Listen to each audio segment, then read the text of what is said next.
Eugenie Sage. Thank you, Mr Speaker.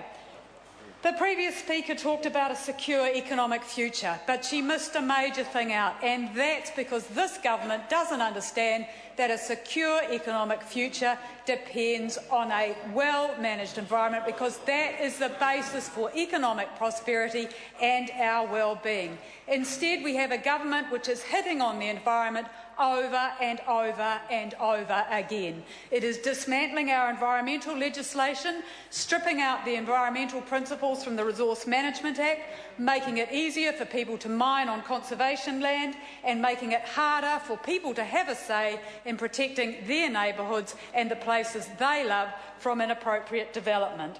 It's a government which knows the price of everything and the value of nothing. And we've seen that, Mr Speaker, in the loss of 140 jobs, another 140 jobs from the Department of Conservation this week because of funding cuts and continuing fiscal pressure on the department.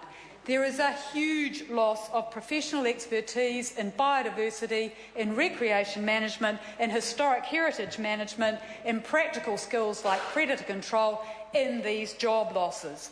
But, Mr Speaker, there is something even more troubling in the staff cuts and the new structure that the Department of Conservation is rolling out.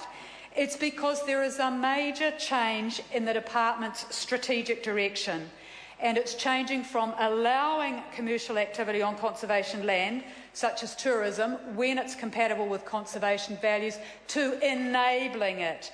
And that's confirmed in the briefing papers to the incoming recycled Minister of Conservation, where we see a comment that the department has been charged, along with Moby, to identify options for realising greater value from international visitors' use of public conservation lands. So, Mr Speaker, is this what we're going to see on conservation lands in the future? Is this a way of realising greater value? Having McDonald's outlets at the start of the Rootburn track. This is what the department is potentially about with the new structure. Minister of Everything, Stephen Joyce, has directed, along with the Prime Minister and Nick Smith, that Moby and DOC work on enabling more commercial development of conservation land. What does that mean? It means more mines, more habitat destruction, more inappropriate development like McDonald's outlets potentially happening on conservation land.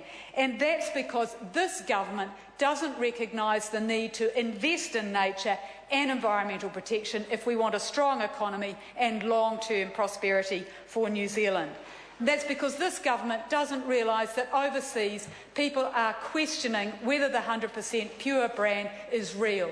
We need to make it real and give it more integrity. This government has a frontier attitude towards the environment. It sees nature as something to exploit. Its vision for Aotearoa New Zealand is to open up our oceans to deep-sea drilling. Its vision is to sell off our energy companies and use the revenue that generates to put $400 million into subsidising agribusiness through big new irrigation schemes. $400 million into promoting irrigation when it won't put more than $150 million into the protection of natural heritage through the Department of Conservation.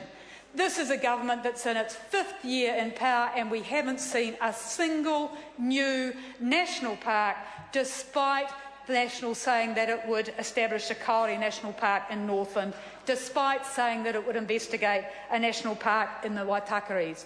It's been slow on protecting Maui dolphin, and that species is potentially on a slow side to extinction. It is where we've got a Minister of Conservation which turns down a tiny marine reserve in Akaroa Harbour, less than 12% of the harbour, despite the fact that there's only one postage stamp reserve on the whole east coast of the South Island. It's a government which is toxic to the environment, both through its changes to legislation, changes to the Resource Management Act, changes to the Crown Minerals Act, and its starving DOC of funds and the major change in DOC's strategic direction.